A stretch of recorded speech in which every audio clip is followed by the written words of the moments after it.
Oke, debt collector yang paling sering mendatangkan DC-nya ke rumah seperti Aku Laku. Siapa yang tidak kenal dengan Aku Laku ya kan? Aku Laku juga adalah Aku Laku Multifinance ini juga cukup besar gitu loh. Selain mereka bergerak di bidang P2P, mereka ada juga pay letternya. Makanya tak heran kalau Aku Laku ini sering mengirimkan petugas lapangan atau eksternal atau pihak ketiga yang bekerja sama untuk mengunjungi kita sampai ke rumah. Begitu juga dengan Kredivo juga sangat sering ya. Karena dua aplikasi ini adalah aplikasi yang cukup besar. Satu Aku Laku Multifinance, dua dengan Finansial ya. Itu adalah aplikasi yang sangat besar. Bahkan mereka saat ini mungkin kalau Anda main-main ke konter handphone, itu Anda sudah sering menengok nama Aku Laku, nama Kredivo, karena mereka lebih menjajar saat ini ke limit pay letter, beli sekarang bayar nanti, itu sudah banyak gitu ya. Dan sekarang bagaimana caranya kita menghadapi terkadang debt collector yang berkunjung itu selalu dengan nada kekerasan, dengan nada ancaman, nada caci maki, nada yang sifatnya mempermalukan. Dia bisa berbicara sekeras mungkin bagaimana supaya 5 rumah dari kiri mendengar, 5 rumah dari kanan mendengar, 5 rumah juga dari depan mendengar, ke belakang juga mendengar. Jadi seakan-akan konsepnya lebih mempermalukan. Benar nggak? Pasti teman-teman sudah sering mendengar hal-hal yang seperti itu. Terkadang mereka sengaja berbicara keras-keras supaya Anda merasa tidak nyaman, atau Anda merasa tertekan, Anda merasa takut tetangga tahu, dan itu sudah teknik mereka ketika mereka berkunjung ke rumah ya. Itu sudah teknik mereka di sebagian debt collector itu. Apa yang harus kita lakukan ya ketika kita menghadapi situasi yang seperti ini? Terkadang ini yang paling sering ya terjadi sama teman-teman yang telat bayar atau tidak mampu bayar. Terkadang Anda itu sudah mengedepankan rasa takut, sudah mengedepankan kecemasan dulu, kegugupan dulu, sehingga Anda kehilangan arah dalam berbicara. Coba kita tenang dulu, pertanyakan dulu, mohon maaf, saudara dari mana, bapak dari mana, ibu dari mana. Mereka menyampaikan kami dari aplikasi ini, oke.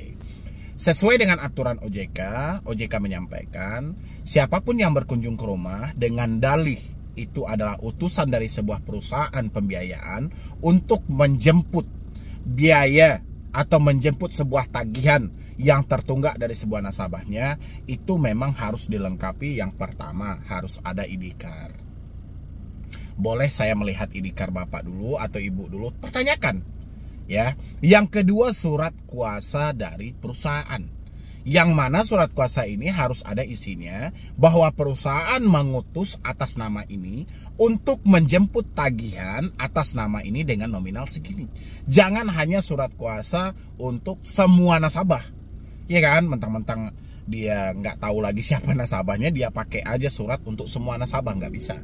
Dia harus jelas siapa nasabah yang dia kunjungi, siapa nasabah yang mau dia minta. Harus ada nama Anda, ada nominal hutang Anda, dan ID card. Ya, pertama ID card, kedua surat kuasa. Ketiga adalah sertifikat profesi penagihan yang dikeluarkan oleh lembaga resmi yang ditunjuk langsung oleh otoritas jasa keuangan. Mereka harus mempunyai sertifikat ini, harus mempunyai pelatihan. Supaya apa? Mereka bisa lebih humanis lagi terhadap nasabah-nasabah yang mau dikunjungi. Itu tujuannya. Terkadang kita di lapangan ketika kita bertanya ID card, surat kuasa, dan sertifikat profesi penagihan, sering kita terjadi perdebatan sengit antara si debiturnya dengan si debt collectornya. Itu hal biasa, karena debt collector merasa apa yang kita minta itu mereka tidak punya. Mereka hanya punya surat kuasa dan punya ID card. Mereka tidak punya sertifikat profesi penagihan.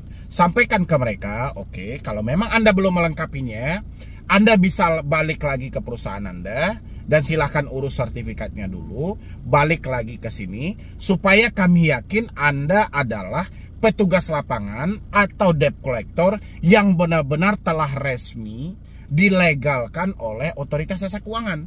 Ini yang saya minta adalah syarat wajib yang disampaikan oleh OJK berdasarkan POJK-nya. Kalau debt collector tidak menunjukkan ID card dan surat kuasa dan sertifikat profesi penagihan, si debitur berhak untuk tidak berbicara dengan orang itu. Ya, itu poin pertama yang harus kita pertanyakan. Jadi kalau misalnya kita sudah gugup duluan, kita sudah cemas duluan, apa yang bisa kita pertanyakan lagi? Makanya penting ketika kita menghadapi debt collector itu dibutuhkan ketenangan. Jangan ada yang cemas, hadapi aja. Kita nggak ada uang, nggak ada masalah kok. Kita juga dibebankan dengan denda kan. Setiap hari kita dibebankan dengan denda. Jadi apa masalahnya? Kan nggak ada masalahnya. Kita harus memeriksa dulu benar apa tidak orang yang datang ini adalah utusan dari perusahaan itu dan benar-benar debt collector yang telah melakukan pelatihan, mempunyai sertifikat yang jelas. Mengingat hutang-hutang ini adalah ranah privasi. Habis itu, kalau misalnya di lapangan kita terjadi perdebatan, kita terjadi mungkin saling jawab, saling sanggah, terkadang debt collector juga mengucapkan hal-hal yang tidak pantas, Anda bisa tunjukkan hal ini. Karena OJK menyampaikan, OJK telah menerbitkan POJK nomor 22 tahun 2023. Pertanyakan sama DC-nya, Anda sudah tahu belum aturan terbaru yang diterbitkan oleh OJK? Kalau belum tahu, Anda bisa baca lagi. Layak apa tidak ucapan ini Anda sampaikan kepada saya. Dan teman-teman juga harus paham soal dari aturan yang terbaru ini. Ini pengganti POJK nomor 6 tahun 2022. Bahwasanya ini adalah aturan terbaru penagihan kredit yang wajib kita ketahui. Kita sebagai debitur harus mengetahui, mereka sebagai debt collector juga harus mengetahui. Ya, yang paling pertama, debt collector tidak boleh menggunakan cara ancaman, kekerasan, atau tindakan yang sifatnya mempermalukan konsumen. Jadi kalau ada debt collector yang teriak-teriak sampai datang ke rumah, sampai berbicara dengan nada-nada keras, berdiri di depan pagar dengan supaya mengundang keramaian, supaya konsepnya mempermalukan, itu Anda tolong ambil rekamannya dan pertanyakan itu dari aplikasi mana, kita viralkan. Jangan takut rekam mereka. Rekam video mereka, langsung rekam video. Ya.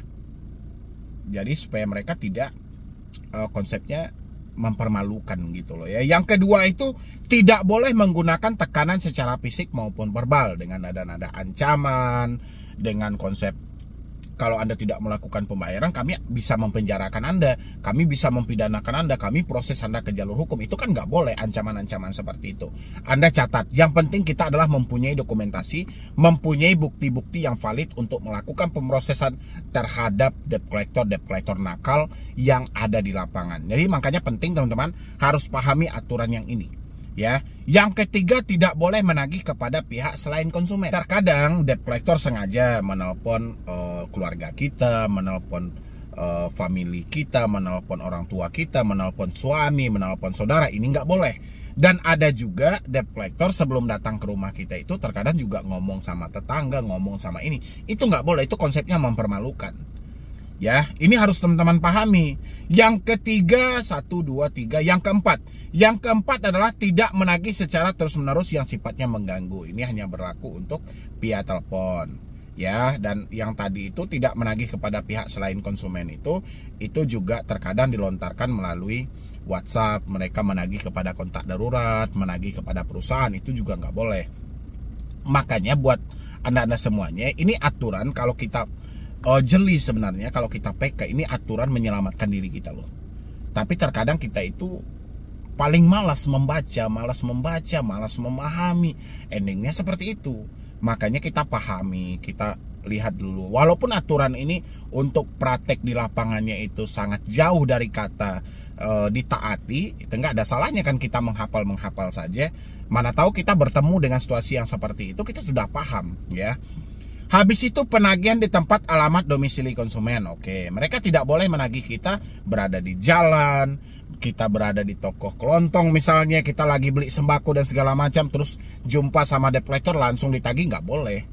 Ya, harus menagih di alamat domisili kita. Jadi kalau mereka menagih di luar itu, Anda bisa teriakin maling, jambret dan segala macam karena tindakan mereka berbeda. Mereka menagih kita di pinggir jalan sementara aturan tidak membolehkan hal itu. Ya, habis itu hanya pada hari Senin sampai dengan Sabtu, di luar hari libur nasional dari pukul 8 sampai 20 waktu setempat. Jadi mereka itu hanya boleh berkunjung ke rumah Anda dari hari Senin sampai Sabtu, dari jam 8 pagi sampai jam 8 malam. Nggak ada cerita datangnya jam 9, jam 10, nggak ada ceritanya seperti itu. Ya, jadi makanya ini penting sebenarnya untuk kita pahami. Habis itu mereka juga boleh misalnya melakukan penagihan di luar dari domisili konsumen, tapi ada perjanjian dulu. Misalnya kita ada pertemuan di luar, atau mereka sudah mengkonfirmasi dulu dan kita menyampaikan, Anda boleh datang nih ke tempat kerja saya, Anda boleh datang nih ke tempat nongkrong saya. Itu sesuai dengan kesepakatan kita. Ya, itu yang harus teman-teman pahami. Tapi kalau misalnya di luar dari kesepakatan kita, tiba-tiba kita sedang nongkrong, mereka datang, kita sedang di perusahaan, mereka datang, itu sudah menyalahi aturan. Tolong rekam pinjolnya, tolong rekam debt collectornya, tanyai nama aplikasinya, kita viralkan dan kita boomingkan. Jadi begitulah caranya untuk menghadapi debt collector yang datang ke rumah selalu yang sifatnya mengganggu. Jadi nggak ada ceritanya mereka datang marah-marah, datang teriak-teriak, nggak ada ceritanya. Anda nggak perlu takut lagi dengan hal-hal itu. Ya, itu buat teman-teman semuanya. Mudah-mudahan ini membantu.